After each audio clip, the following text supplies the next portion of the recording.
Hey guys, welcome back to the channel. I just wanted to do sort of a recap of the Scrappy Tales 12 days of fun holiday crafting for their advent calendar for this year.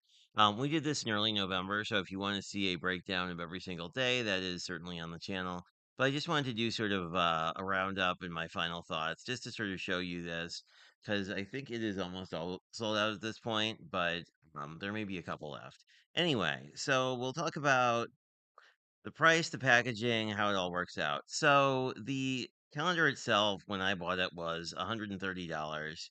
And for $130, you got 48 dies across 12 days. So you're getting several dice per day, although, obviously some of those are more accent or add on dies, but I just wanted to sort of show you what you get. And this is the full unboxing.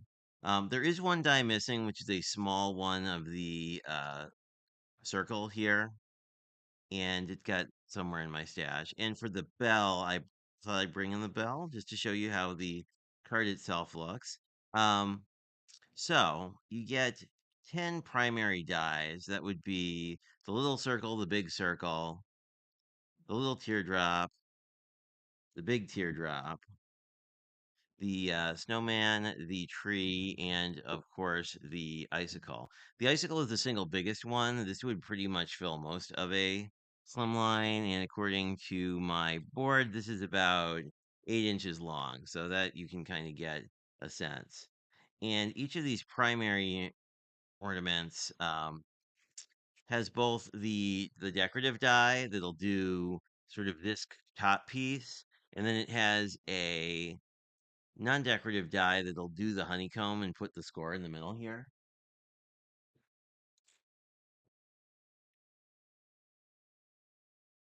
And here you can see like how the honeycomb, this one's a little mangled, but this is how the honeycombs all come together when they're done. And then for these decorative layers, you can either do this as a flat card or you can make 3D ornaments. You can also could also make a 2D ornament this way as well for any of the ones that are um, basically symmetrical. So what do I think of this? I think it's a really cool value for money because you're basically getting a whole collection. Oh, I should mention, if you were doing the math, you'd say, well, aren't there 2 days left over? Yes, there are 2 days left over, and you get accent pieces. And so we got bows one day and then some additional hangers the other days. And the cat is here to supervise, I guess. So it's kind of interesting. It's actually kind of hard to compare to other Scrappy Tales things because typically, sort of, if we think about the lantern we've done a few of, like you wind up with sort of a base die set that you have to buy once and then you have a lot of add ons. So depending on, that one of those models may or may not be better. But I have to say, across the advent calendars I've gotten so far, um, really, this one probably is the one I would go back to the most because it is kind of a whole collection. So I really like the fact that they were sort of variations on a pretty like narrow theme so that you actually got a collection when you were done. I bet a lot of advent calendars were basically you wind up getting 17 different things that don't really go together, and this didn't fall into that as well.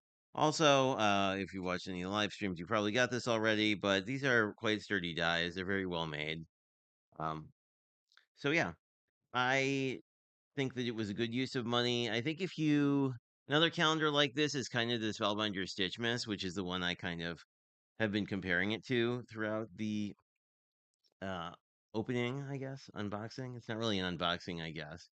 But because that one also is sort of narrow, very basically variations on a narrow theme. But particularly the tree and the angel and the bell and a lot of these are just such they look so the decorative layers look so cool if you do them out of like a fancy paper. This is done out of copper. This is out of iridescent. It just looks really neat. So anyway, I was a big fan of this. I'm going to be really interested to see what they do in forthcoming years because sort of the flip side of it being a collection is like, well, now if you bought last year's you probably don't need any more ornament dies because you're probably good to go. But anyway, thanks Sabrina. This definitely looks like you put a ton of work into curating a really tight collection. So thank you much. And that is just sort of my feelings on this. If you pick this up and have thoughts on what you liked, what you didn't like, let me know. Have a great one and talk to you guys later.